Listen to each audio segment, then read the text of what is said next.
The Detroit Lions once again win another game. They went to the Colts and they dominated 24-6 down the field and gain a Lions victory. Go Lions! Let's go.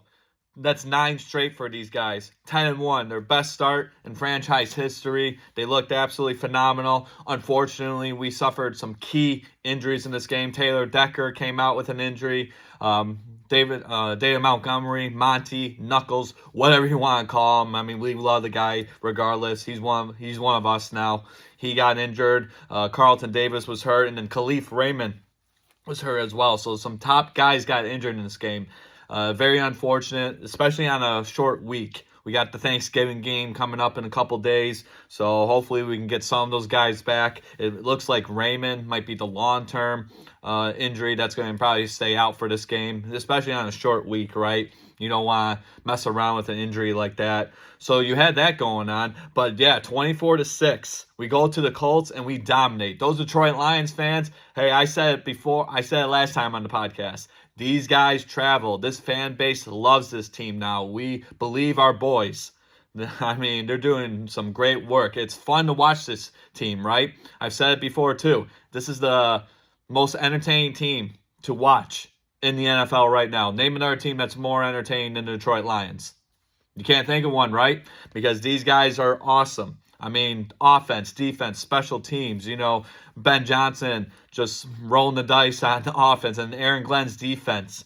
Talking about Aaron Glenn's defense for a little bit. Back-to-back games, not allowing a single touchdown. First time they've done that since 1999. I was 3 years old that year. So it's been a really long time since our defense has had games with shutout, no touchdowns allowed.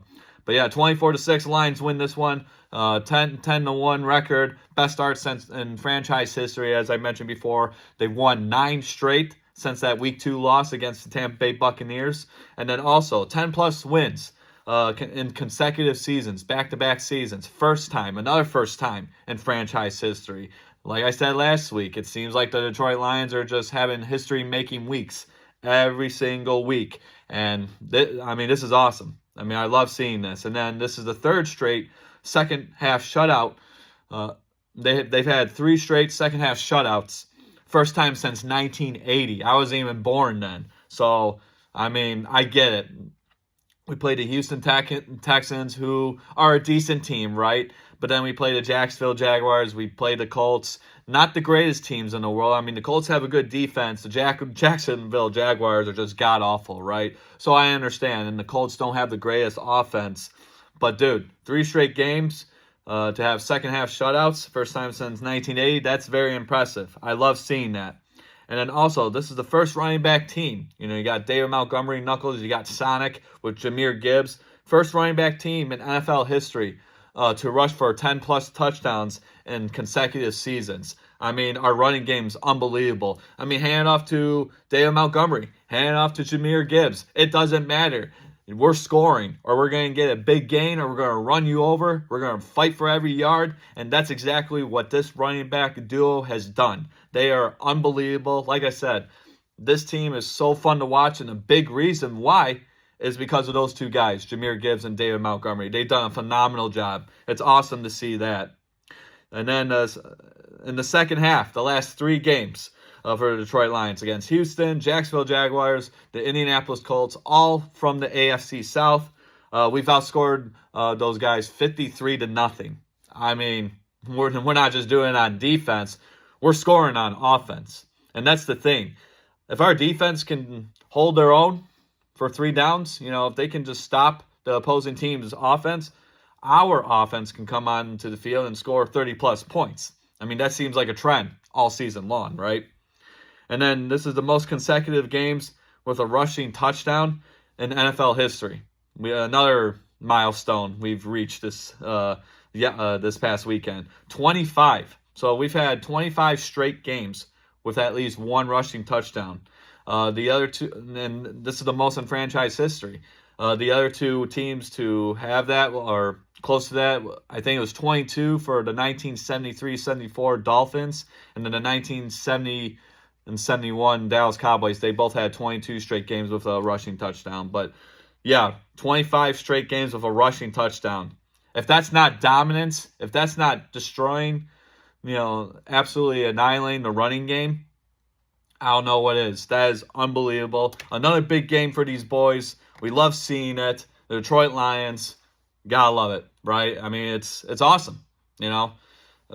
And I just gotta talk about the crowd for a couple minutes, dude. It seemed like the Lions outnumbered the Colts fans, right, in Indianapolis, right? I knew some people who actually went to this game, and I just seen their pictures and their videos on Snapchat, Instagram, Facebook, whatever. And dude, the Detroit Lions are taking over, dude.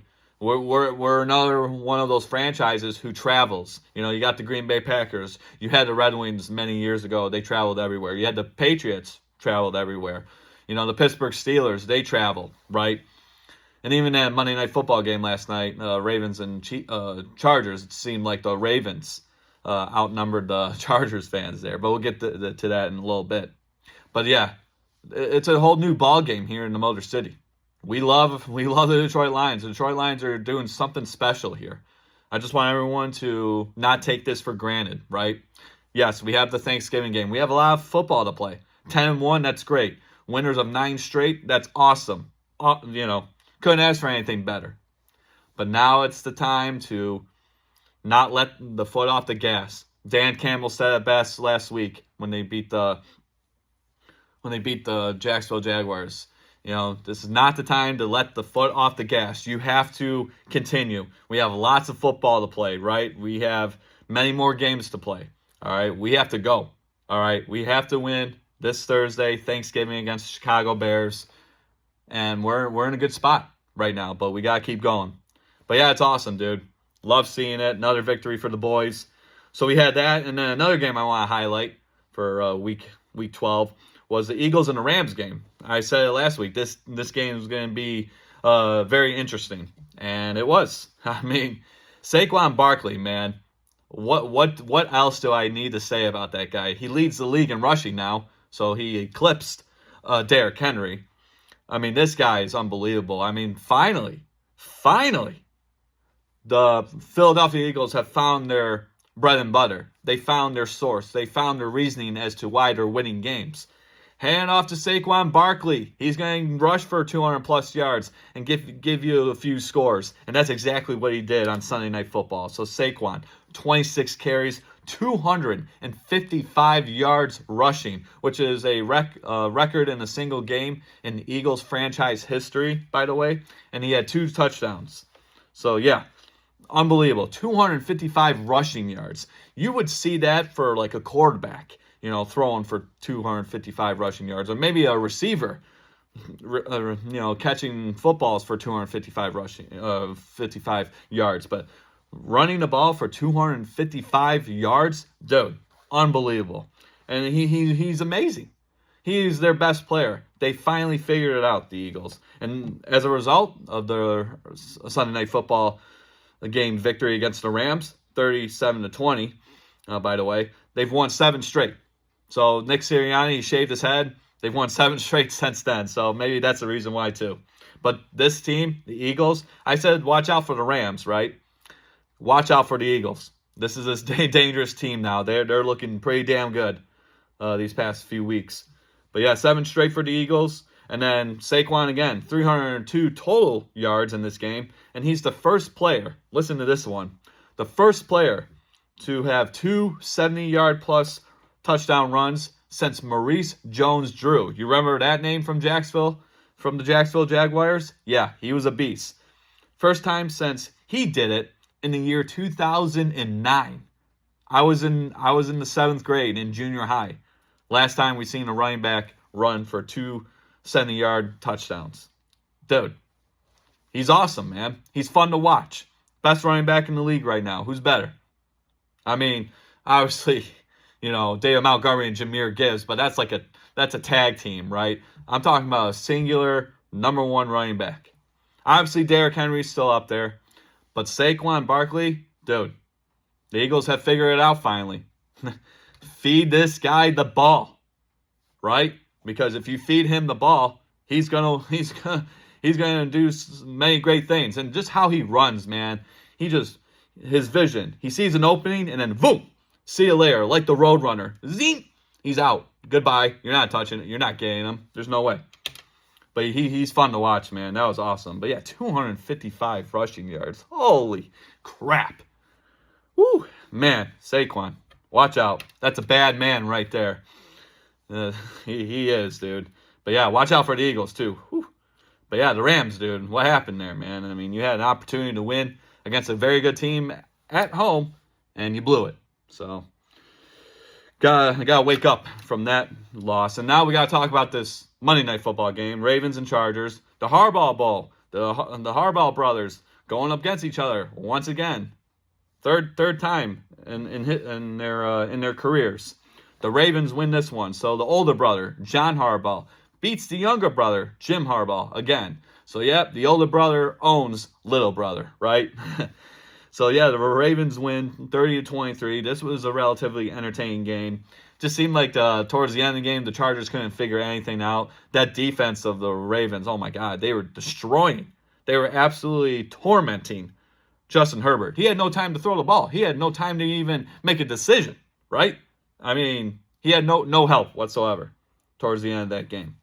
But yeah, Lamar Jackson continues his dominance on Monday Night Football. This guy lives for Monday Night Football. I mean, are we calling him Mr. Monday now? Are we calling him Monday Night Lights? I mean, how are we gonna describe Lamar Jackson when he plays on Monday Night Football?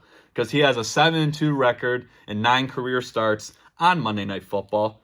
He has thrown for 1,949 passing yards, 22 touchdowns, passing touchdowns, 0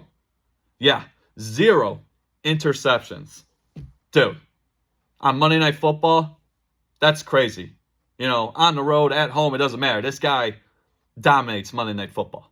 Maybe we should call him Mr. Monday or something. I mean, I don't know. This guy is unreal on Monday Night Football. And then on top of that, he has 644 rushing yards and 3 touchdowns. So, yeah, Lamar Jackson loves playing on Monday Night Football. Describing those stats there. So you had that. And then Lamar Jackson again. 16 for 22, 177 passing yards, and a couple touchdowns. 2 touchdowns. Derrick Henry had 140 rushing yards on 24 carries. He did not have a touchdown, but he still ran his ass off. You know, he's a beast, man. John Harbaugh is, like I mentioned before, 3-0 versus Jim Harbaugh. And then this was their first meeting against each other since Super Bowl 47 in 2013. I was a sophomore in high school last time we saw the brothers go up against one another. So yeah, entertaining week 12, obviously, right? Now you had many good games, many exciting games. Chicago, man. I mean, we gotta talk about Chicago for a little bit, and that's why we're gonna go to week 12 scores because, dude, they lost again, man. I mean, they lost in overtime against the Vikings. They lost a couple weeks ago, blocked field goal against the Packers, and then about a month ago they lost on a Hail Mary to the Washington Commanders. I mean, the Chicago Bears are finding ways to shoot themselves in the foot, man. I mean, damn. You know, that's a team that should be at least above 500 right now, record-wise, but not to be, I guess. So yeah, week 12. Great way to start off this game, right? The Browns and the Steelers. It was very, very cold, and the snow came down. I mean, it was a wintry mix in Cleveland, and they won 24-19. So Jameis Winston, man, beating the Steelers, the red hot Steelers. Steelers looked pretty damn good in leading up to this game, but they lost. So they're looking to bounce back this week. You had the Vikings and the Bears. Like I said, dude, the Bears are just shooting themselves in the foot, finding ways to lose. They lose again in overtime. They had opportunities to win this game, and they couldn't. The Vikings win on the road, 30-27 against the Bears. So you had that. The Lions, don't need to talk about the Lions. They took care of business. They went to Indianapolis and dominated 24-6. Defense looking good. Offense doing what they do best. You know, Jared Goff, you hear the chants. 26 for 36, 269 yards. He didn't have a touchdown, but the Jared Goff chants, were rather apparent in Indianapolis this past weekend. So that was fun. The Dolphins beating the Patriots 34-16, division matchup there from the AFC East. The Buccaneers dominating the Giants 30-7. They're 0-6 at home. The Giants, they got rid of Daniel Jones, which that's crazy. Right in the middle of the season, they're just like, bye-bye, see you later. Who's going to pick him up? The Lions reportedly are looking to pick him up. That would be interesting, right? But who knows? Who knows where Daniel Jones goes? Maybe he has success somewhere else. I don't know, because the Giants have probably the top 3 worst offensive lines in the NFL. Probably the worst offensive line. That poor bastard has no time to make a decision. All right, so you can't blame it on Daniel Jones, right? I mean, yeah, he's not playing well, okay? But yeah, remember a couple of years ago, he led his team to the playoffs, 2022, right? You can't blame it all on him. The organization, he's your franchise quarterback, or was, right? Not anymore, but when you have that kind of player, you got to build from the ground up. You got to build around him. He had nobody. No offensive line, no running game, no receivers, the number 1 receivers. And, the defense is god-awful, as you can see, getting dominated 30-7 this past weekend. So you had that, and, it is what it is. You move on. But, I mean, in the middle of the season, though, that's crazy. So we'll see where Daniel Jones ends up. So you had that. Giants lose again. And then the Cowboys. Upset. I mean, double-digit underdogs coming into this game. And they beat the Commanders 34-26. Dude, the Commanders had the opportunity to send this baby in overtime, and Austin Seibert missed the extra point. He missed 2 in this game. So it cost them the game.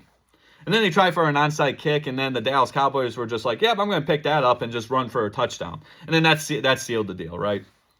But, man, the Dallas Cowboys. I mean, we can talk crap about the Dallas Cowboys all day. We've done it for numerous weeks here on Guys Time with the Bryce. But, but hey, man, you go into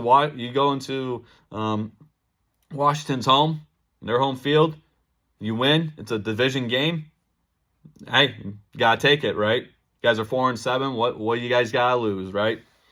So, Commanders, what the hell happened in that game? I mean, Jayden Daniels had 2 touchdowns, 275 passing yards, and you still lose. But yeah, Austin Seibert, man, my friend, take a seat. I mean, I need to talk to you. I mean, PATs, I get it's not a chip shot anymore, but I mean, you're an NFL kicker. You got to make those, dude. He missed 2. You have to make those, man. You can't mess around, especially in division games. I don't care what the records are. You got to win. I mean, you got to make those kicks, my man. So you had that. And then the Chiefs win again. The luckiest team in the NFL, right? They're 10-1. They shouldn't be, right? Their only loss was to the Bills, obviously, last week. They almost lost to the Carolina Panthers. Yeah, let me repeat that. The Carolina Panthers, one of the worst teams in the NFL. Maybe even the worst team. I don't know. Maybe the Giants are worse.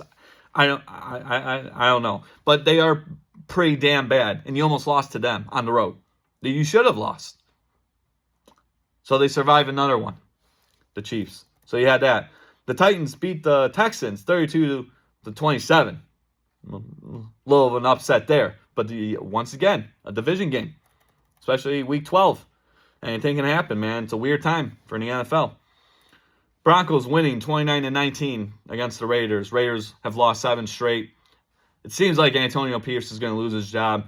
It's very unfortunate. I like the guy. I like his energy. He was doing great things last year when he took over interim head coach. They were winning games. They were competing as a team, working as a team. But now they're falling apart. So I don't think he's going to have a job much longer. But that's just unfortunate. And then the Packers dominate at home, 38-10. I get it. San Fran's banged up, man. They're 5-6 on the season, but you got a lot of guys banged up. Brock Purdy didn't play. Deebo Samuel's been hurt most of the season. George Kittle had an injury coming in. I think a hamstring injury coming in.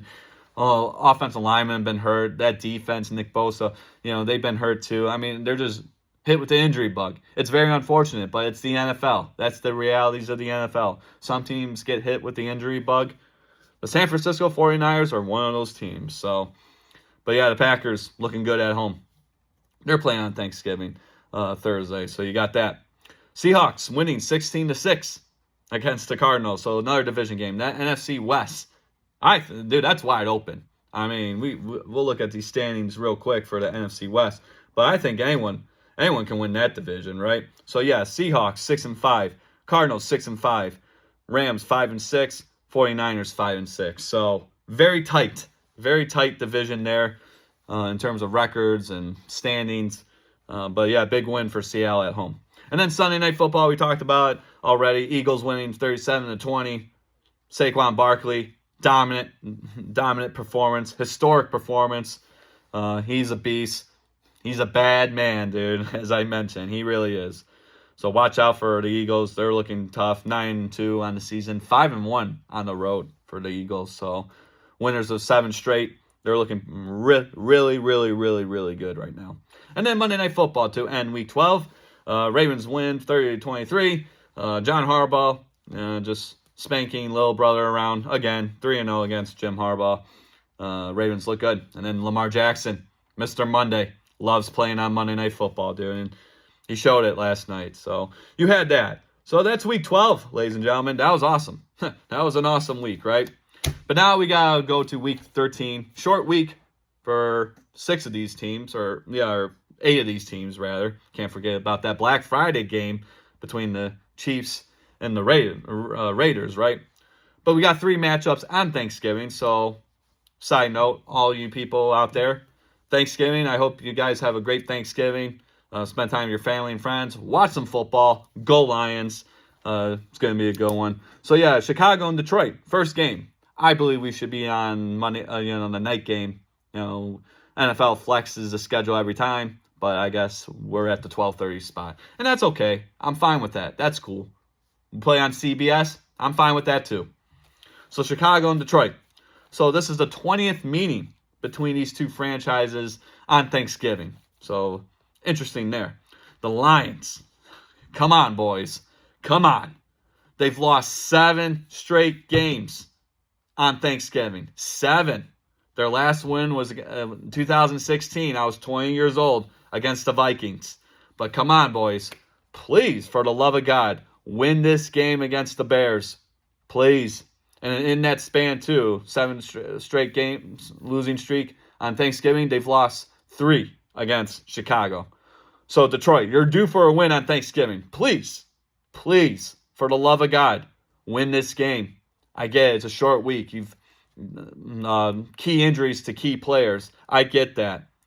But you have to win this game. You guys are on a roll. Keep going. Come on. It's a division game. Embarrass the Chicago Bears. They're coming in here very pissed. They just lost in overtime against the Vikings at home. And they've lost in numerous ways this year. Blocked field goal a couple of weeks ago against the Packers, which would have won them the game. They lost on a last-second Hail Mary to the Washington Commanders. That was crazy. One of the best plays, if not the best play of the season. So they've lost in heartbreaking ways. Numerous heartbreaking ways. Detroit, just go in there and spank the Chicago Bears around. You know what to do. I mean, come on.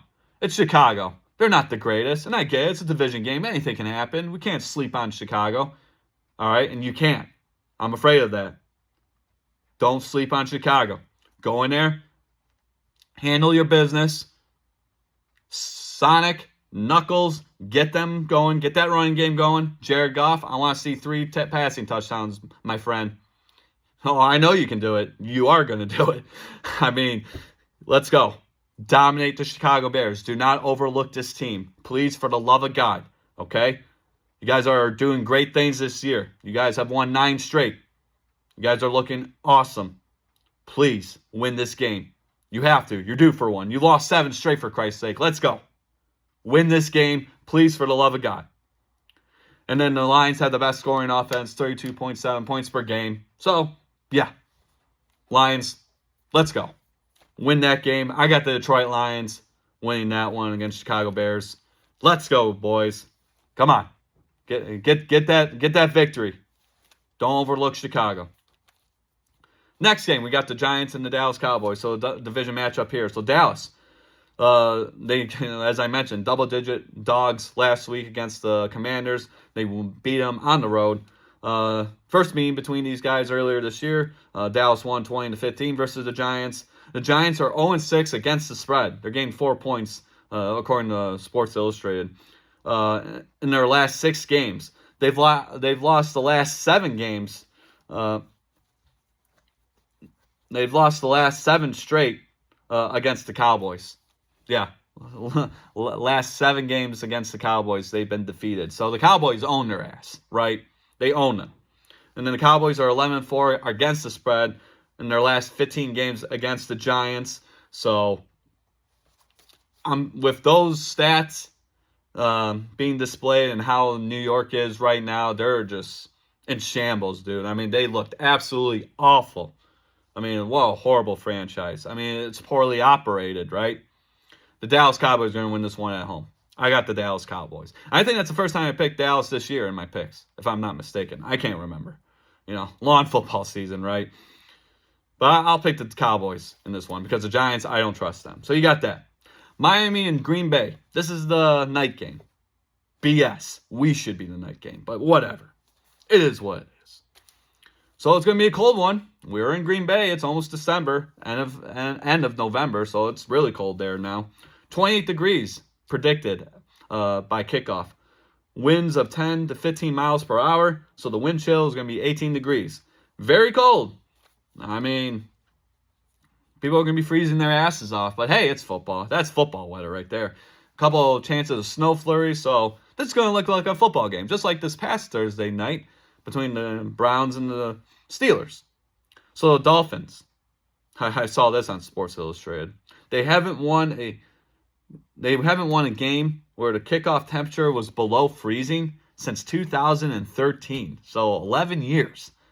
Last time they won a football game where it was kickoff temperature was below freezing. So you have that. And then since then, they've lost 6 consecutive games in freezing weather. The Dolphins have. They're not used to the cold, man. They're used to the nice, sunny, warm, hot weather in Miami. Well, you're not in Miami anymore, my friend. You're in Green Bay, Wisconsin. It's cold. It's going to be possible chances of snow flurries. You're going to be freezing your asses off. The Green Bay Packers are going to win this one. Sorry, Dolphins. Green Bay's looking good right now. I got the Packers win this one at home. So those are my picks for Thanksgiving. 3 games. Place your bets. Get your fantasy football lineups going. It's gonna be an interesting one. And then the Black Friday game. Yeah, let's just throw another game in there, right?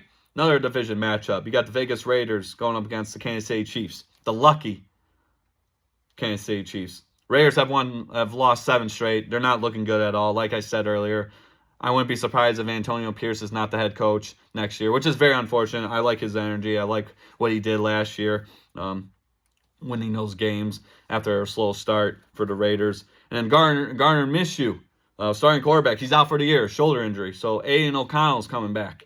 They might use Desmond Ridder too to start that game. The Chiefs, they won their first meeting against the Raiders week 8, 27-20. Yeah, another game they should have lost, right? And then since then, the Chiefs are 3-1 because they're lucky. Their only loss was to the Bills, which, thank God, thank you, Bills, for finally beating the Chiefs. But yeah, they're 10-1 just like us. They shouldn't be the Chiefs, but it is. It is what it is. But dude, this past weekend, they almost lost to the Panthers. Like I mentioned, 30-27. Bryce Young had 263 passing yards. Like Bryce Young, the Kansas City Chiefs, you allowed 263 passing yards against Bryce Young? Huh? Who? Crazy, dude. So they got to clean that up. Mahomes had 269 passing yards, 3 touchdowns in that game against the Panthers. Kansas City's playing at home. It's a 3 o'clock game on a Friday on Prime because, you got to watch it on specific channels now, which is stupid. Just more money, right? Kansas City's going to win this one. I got them winning at home because the Raiders are god-awful. I mean, they're right up there with the Panthers and the Giants, dude. So I got the Kansas City Chiefs winning that one. And then Sunday, the rest of week 13, we got to go through the picks. So the Chargers and the Atlanta Falcons. Coming off a bye week, playing at home. I like the Falcons in this one because the Chargers, I don't know, man. Sunday Night Football a couple weeks ago, they almost lost to the Bengals when they were up, like 20, they were up 24-6, I do believe, at halftime. They almost blew that game. And then last night, they didn't look good in the second half against the Ravens. I like Atlanta at home. I got the Falcons winning that one. You got Pittsburgh and Cincinnati. Cincinnati at home, division game. Pittsburgh trying to bounce back. Cincinnati, man, Joe Burrow throws his ass off. 300-plus yards a game, 3+ touchdowns, and he still loses. Division game, I like the Pittsburgh Steelers on the road. I think their defense will come alive, and it'll be trouble. It'll be a troublesome day for Joe Burrow and that offensive line. I got the Pittsburgh Steelers winning that one. You got Arizona at Minnesota. I like Minnesota in this one. They're good at home. I like them winning that game there. You got the Colts and the New England Patriots.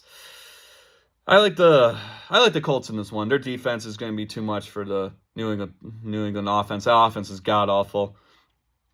So I got the Colts in that one. You got Seattle at New York, the Jets. I got Seattle in this one because the Jets I do not trust. Aaron Rodgers just needs to retire and just get the hell out of the NFL. Please, for the love of God, just go home. So you got that. Tennessee at Washington. Washington, I don't know. Tennessee, big win against Houston. But Washington at home, they're good. I think Washington bounces back this week. I got Washington winning that one. You got Houston at Jacksonville. Division game. I like Houston in this one. This is a close matchup. This usually is a close matchup between these two teams. AFC South division game here. But I got the Texans winning that one because Jacksonville is horrible. God awful. You got the Rams and the Saints. You know what? I'm going to go with the Saints in this one. I don't know, man. I have a feeling, that bye week, they're coming back. They're playing at home. New coach. They've won 2 straight. I'll take the Saints in that one. Tampa Bay at Carolina. Division game, the NFC South. I will take the Tampa Bay Buccaneers in this one. I like what Baker Mayfield is doing. Dominant victory against the Giants. Yeah, I get it. It's the Giants. Not too much to celebrate about, but Tampa Bay's doing good, man. Got Mike Evans back. So I got Tampa Bay winning that one. Division game there. Philadelphia and Baltimore. Whew, that's going to be an interesting one. Baltimore playing at home. 2 dominant wins for both teams this past week for Week 12. Philly's hot, man. I said watch out for them. But Baltimore, I just have a feeling they're going to win. Oh, God. I will stick with the Philadelphia Eagles. I said it. They're hot. Saquon Barkley is kicking ass. He's looking very good. But I wouldn't be surprised if this is closer than what people think. This is going to be the highlight, I do believe, of Week 13. Philadelphia and Baltimore. Primetime game, 4:25 on CBS. Hopefully I get it. I would love to watch that game. But I got the Eagles winning this one. But it's going to be very entertaining, though. 2 very good teams coming to Week 13. And then Sunday Night Football, excuse me. You got San Fran and the Buffalo Bills. Bills coming off a bye week. I got the Bills at home. 9-2, best start since 1993, I do believe. And Josh Allen's playing great football, man. I like the Buffalo Bills winning that. And then Monday Night Football. To wrap up Week 13, you got the Cleveland Browns at Denver Broncos. Denver Broncos are going to win this one. I got the Broncos winning at home on Monday Night Football. And that's Week 13. Week 13 for NFL. So we got that. Now we're going to end today's podcast with the game, right? College football, you know what this is if you're in Midwest or if you're just a diehard college football fan. The game, Michigan versus Ohio State. This is the 120th meeting between these two schools. Crazy. I mean, one of the longest standing rivalries in college football. The 120th meeting between Michigan and Ohio State. The game. Michigan, obviously, very disappointing season, 6-5. But Michigan has won the last 3 games in this rivalry, right? 42-27 in 2021. 45-23 in 2022. That was in Columbus. Our first win in Columbus since the year 2000 up to that point. And then last year at the Big House, 30-24 in 2023. So, man, anything can happen. It's college football. You don't know what's going to happen. But, dude, Ohio State's pretty damn good this year, man. They are good. It sucks, but damn. You hate to see it, right? And then, Michigan, they faced Northwestern. I get nothing to really celebrate about. But they scored a season high in points, 50 points. Yeah, that's great. Can you do that against Ohio State? I'm not too sure about that. And then the defense hasn't allowed a touchdown in 6 quarters. Well, you're going up against Ohio State. I mean, comparing Northwestern to Ohio State, it's like comparing apples to oranges. So, I don't know.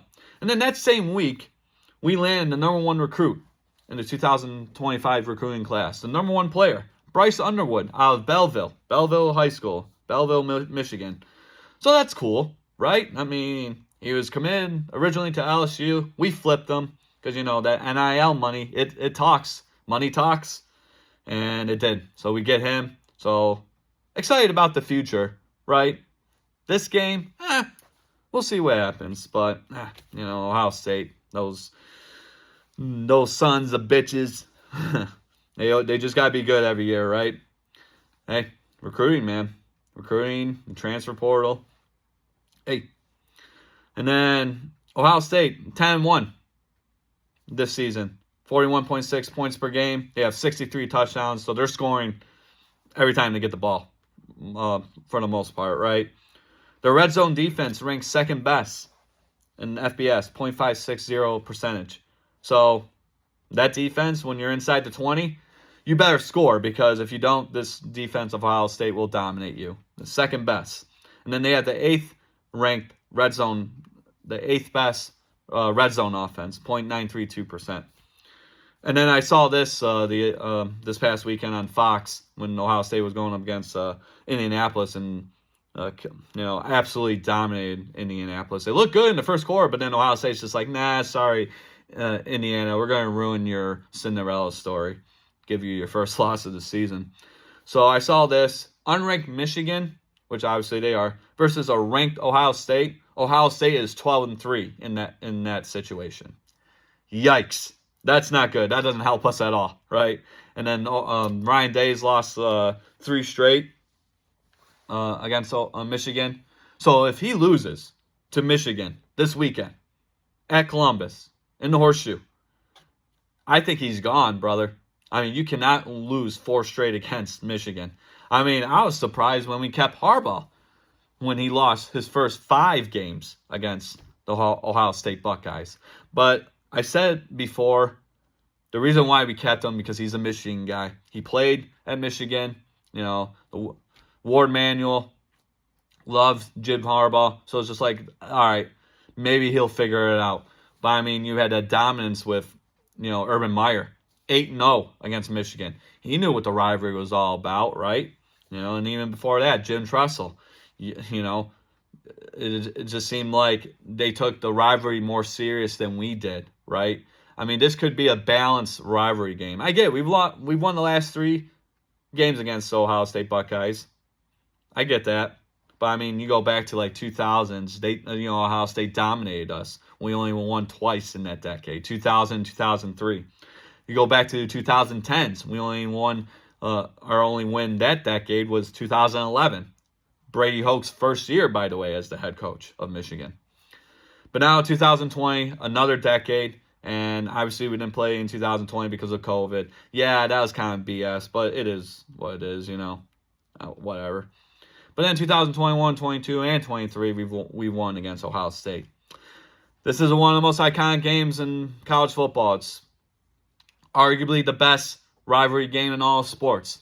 The most iconic rivalry in sports. I mean, we can talk about the Boston Red Sox and the New York Yankees. We can talk about, the Packers and the Bears. We can talk about the Giants and the Dallas Cowboys. Whatever. We can talk about, the Red Wings and the Colorado Avalanche in the 1990s, early 2000s. But Michigan and Ohio State, I mean, especially if you're in the Midwest, dude, you live for this game, So my prediction for this game, Man, I will pick Michigan. It is going to be very tough. I believe anything can happen in college football or in sports in general, right? Anything can happen. Michigan wins this one, but Ohio State looking very good. I think that win against Indianapolis gave them a lot of confidence, especially playing at home now. And they remember that game from 2022. At least Ryan Day does. Like, they're coming here to dominate. And he knows his job's on the line too, right? Like, he's lost 3 straight against Michigan. That's your biggest rival. You see him on the schedule, you have to win that game, right?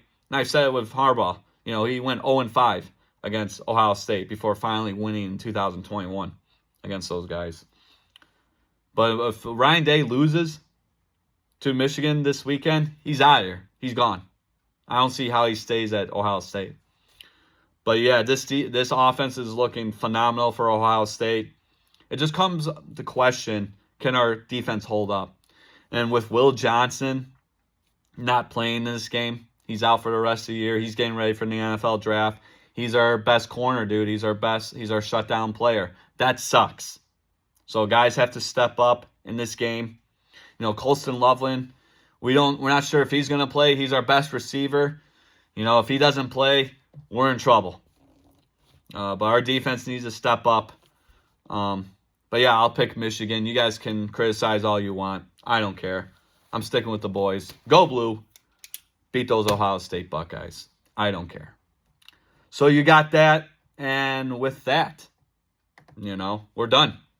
So thank you for joining me on this episode, on this edition of Guys Time of the Brides, YouTube, Spotify, Apple Podcasts, wherever you listen to your podcast. Your boy's going to be on there, so check that out. And then, side note, Thanksgiving is in a couple days, so enjoy your Thanksgiving with your friends and family. Happy Thanksgiving to everybody. Stay safe out there. Watch football. Spend time with your friends. Spend time with your family. Eat a lot of turkey. Eat a lot of stuffing. Sweet potato. Mashed potatoes and gravy. Eat it all, man. The dessert. The pies. Eat it all. Enjoy it. Watch football. Go Lions. Get that victory, boys. Please, for the love of God. Help us out. Help Detroit out. Help the rest of the state of Michigan out and win your first Thanksgiving game since 2016. Come on, boys. You guys are red hot right now. Do not overlook Chicago. Win this game and keep going. Down the field and gain a Lions victory. Do it. All right, guys. That's all I got to say. So thank you again. You guys are awesome. Enjoy the rest of your week. Happy Thanksgiving and go Lions!